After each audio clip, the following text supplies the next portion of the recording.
तो कौन हिसाब से काम कर रही हैं? नहीं समाज सेवी आपका नहीं है, वोट कर रहा है ना ये लोग कर रहा है ना, आप यहाँ क्यों बैठी हुई हैं? नहीं आप यहाँ बैठने अच्छी तो नहीं है। मित्रों नमस्कार, मैं अनिरुद्ध विश्वकर्मा, आप देख रहे हैं हिंदुस्तान सपनों का। इन तस्वीरों को ठीक से देख लीजिए, ये वे लोग हैं जो जौनपुर में इंटरसिटी एक्सप्रेस पर पथराव किए।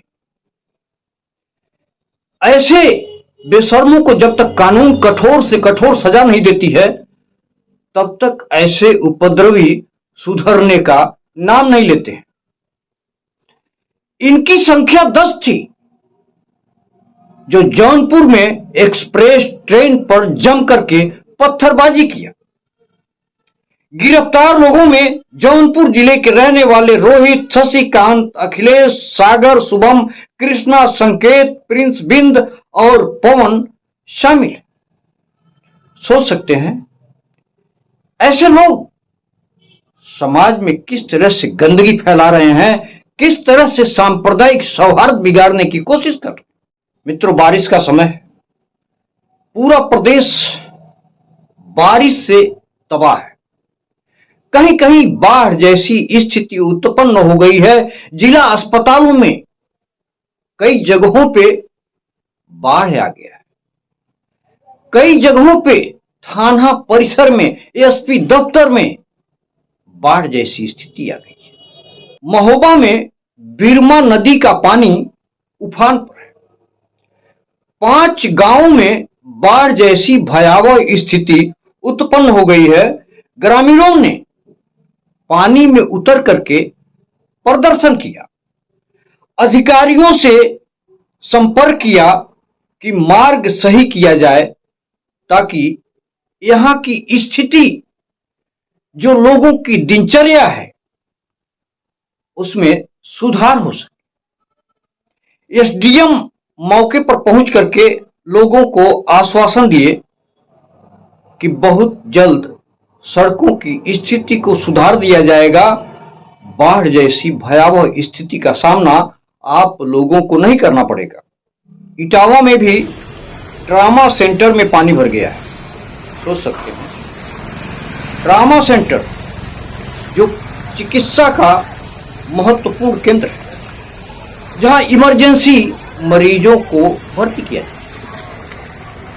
ट्रामा सेंटर में पानी भरने का वीडियो सोशल मीडिया पर वायरल है, आप अपने स्क्रीन पर देख सकते हैं। सैफई और विज्ञान मेडिकल यूनिवर्सिटी का ये पूरा मामला बताया जा रहा है, जहां बरसात के पानी से बाढ़ जैसी भयावह स्थिति पैदा हो गई है।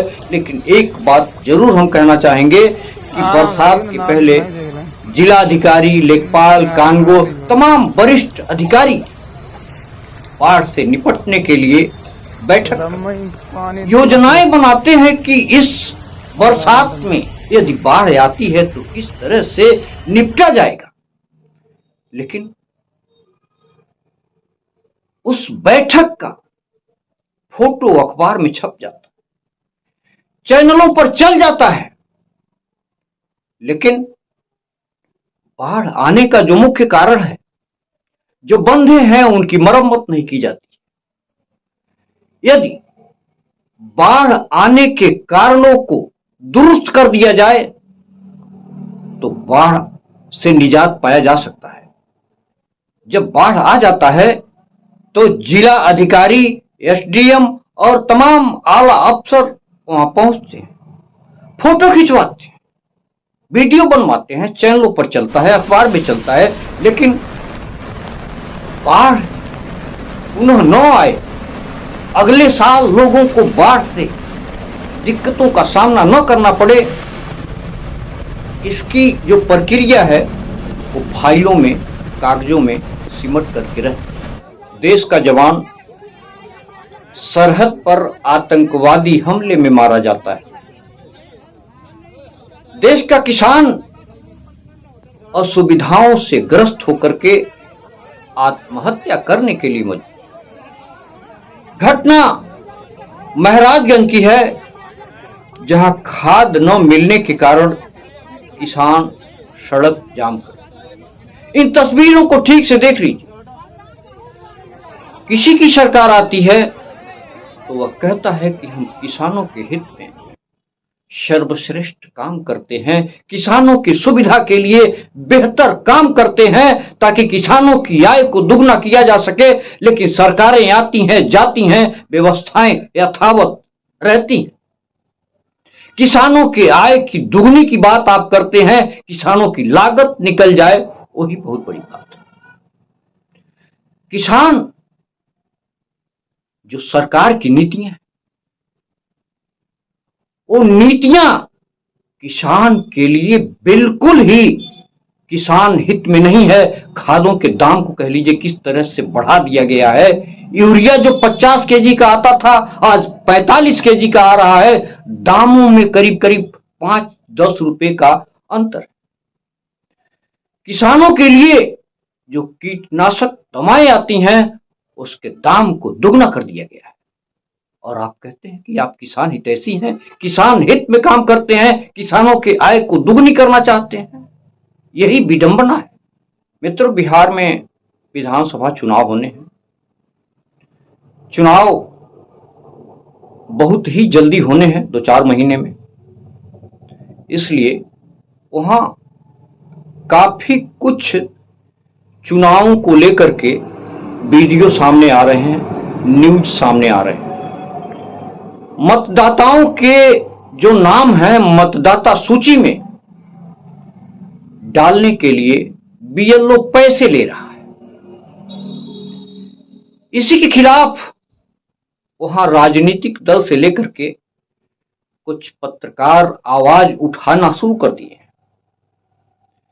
तेजस्वी यादव अपने ट्विटर हैंडल पर लिखे हैं, एक वीडियो उन्होंने शेयर किया है अपने ट्विटर हैंडल पर, और उन्होंने वीडियो शेयर करके लिखा है कि चुनाव आयोग ने कह दिया है कि अब मतदाता सूची का काम बीजेपी संगठन ही देखेगा और भी किसी प्रत्यक्ष प्रमाण की आवश्यकता नहीं है। तो एक बात आपको बताते चलें कि बिहार के दरभंगा में बीजेपी महिला जिला अध्यक्ष बीएलओ के साथ बैठकर वोटरों की जांच कर रही हैं। सोच सकते हैं यह कितना अनियमितता है। यह काम बीएलओ का है तो फिर एक राजनीतिक दल का व्यक्ति बीएलओ के साथ इस तरह की प्रक्रिया कर रहा है तो प्रश्न चिन्ह खड़ा होना लाजमी। कांग्रेस की राष्ट्रीय प्रवक्ता सुप्रिया सिंह श्रीनेत ने भी इसी वीडियो को शेयर करके ट्वीट किया है कि बिहार के दरभंगा में बीजेपी महिला जिला अध्यक्ष बीएलओ के साथ बैठकर वोटरों की जांच कर रही हैं। अपने वोटरों को लिस्ट में जगह दी जा रही है और जो बीजेपी के खिलाफ हैं उन्हें लिस्ट से निकाला जा रहा है।